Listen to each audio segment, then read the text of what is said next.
एक बहुत बड़ा प्रोजेक्ट आया है ताकि बटसर में हर गांव के अंदर पानी मिले। अब एडीबी का प्रोजेक्ट है और उस प्रोजेक्ट के अंदर जो पैसा आया था वो लगभग 130 करोड़ रुपए के करीब आया था और ये कहा गया कि ब्यास से पानी उठाया जाएगा।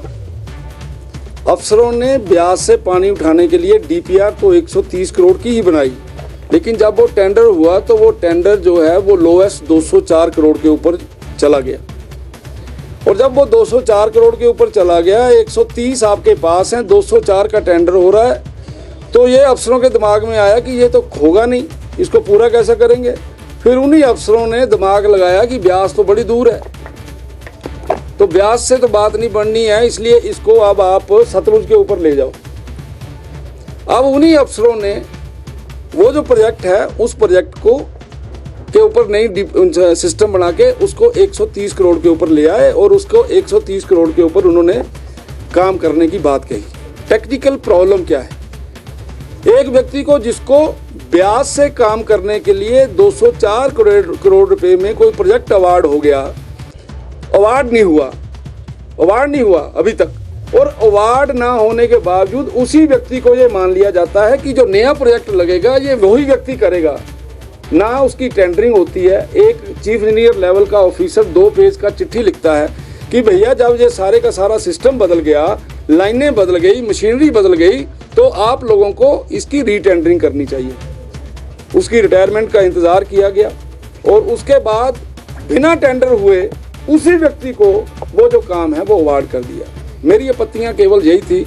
माननीय उप मुख्यमंत्री जी जिस समय आईपीएच के मंत्री बने थे तो उन्होंने सुर्खियों में लिखा हुआ है, दिया हुआ कि 200 करोड़ का टेंडर रद्द किया। रद्द आज तक नहीं हुआ। उल्टा जो टेंडर दूसरी बार रीटेंडरिंग होनी थी वो रीटेंडरिंग ना होकर वो जो टेंडर है वो उसी तरीके से बांट दिया गया। मेरा ये ऑब्जेक्शन है कि कौन से ऐसे अफसर हैं जिन्होंने इतनी बड़ी गलती की है, उन अफसरों के ऊपर आप क्या एक्शन करना चाहते हैं। मैं आपके चैनलों के माध्यम से एक बात बिल्कुल साफ कर देना चाहता हूं कि प्रोजेक्ट को रोकने की अपनी कोई मंशा नहीं है। अब नया सवाल खड़ा कर दिया माननीय उप मुख्यमंत्री जी ने कि उसकी रीटेंडरिंग होगी। आप बताइए, जब आपने किसी को कोई टेंडर अवार्ड कर दिया, उसकी रीटेंडरिंग का मतलब है कि जिसको आपने टेंडर अवार्ड किया जा तो वो कोर्ट में जाएगा, या वो आर्बिट्रेशन में जाएगा। यानी केवल और केवल आप प्रोजेक्ट को डिले कर रहे हैं रीटेंडरिंग करके। आप रीटेंडरिंग करके फिर उन अफसरों को बचा रहे हैं जिन्होंने गलती की। तो मेरा तो प्रश्न यही है और मैं उसके कारण से वहाँ पे संतुष्ट भी नहीं हुआ हूँ। मैंने कहा है कि आप इसका सही जवाब दो। अब वो कमेटी बनेगी, कमेटियाँ बनेगी, कमेटी क्या करेगी? कुछ नहीं होगा, आई वाश होगा। इसलिए मेरा आपके चैनलों के माध्यम से एक बार फिर सरकार को ये बोलना है, जिन्होंने गलती की है उन लोगों को सजा मिलनी चाहिए। प्रोजेक्ट को बंद ना किया जाए, प्रोजेक्ट चलना चाहिए, ऐसी हमारी कोई मंशा नहीं है।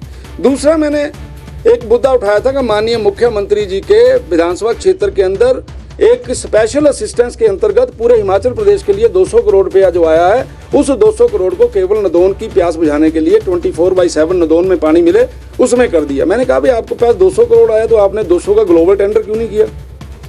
आपने 200 करोड़ को तोड़ा और तोड़कर आपने 60-60-60-20 इस प्रकार से 4 टेंडर बना दिए। उनमें से जो 60-60 के 3 टेंडर हैं वो एक ही कंपनी को दे दिए। कितना साफ सुथरा काम है, व्यवस्था परिवर्तन देखिए कितनी जबरदस्त है।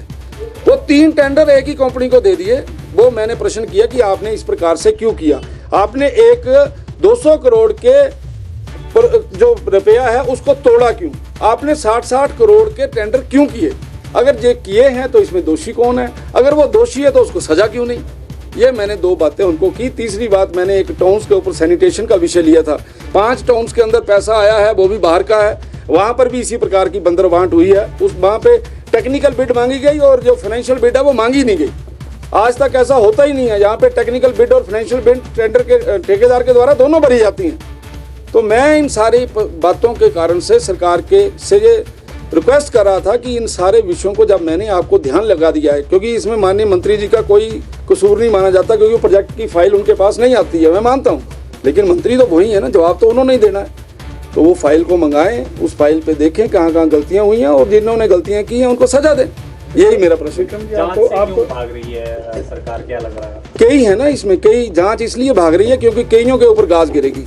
इसलिए जो है वो जान से भागा जा रहा है। और इसमें कितना ज़्यादा पैसे का लेन देन हुआ है, इसमें कितना ज़्यादा कितने लोग इन्वॉल्व हैं, ये इसलिए मेरा बार बार यही प्रश्न है, मैं बार बार यही बात कह रहा हूँ कि गलती करने वाले लोगों को बचाया क्यों जा रहा है। इसमें पॉलिटिकल लोग तो पर्दे के पीछे होते हैं भैया, सामने कोई नहीं होता।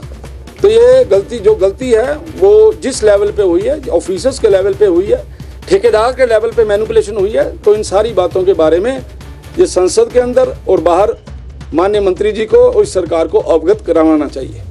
Thank you.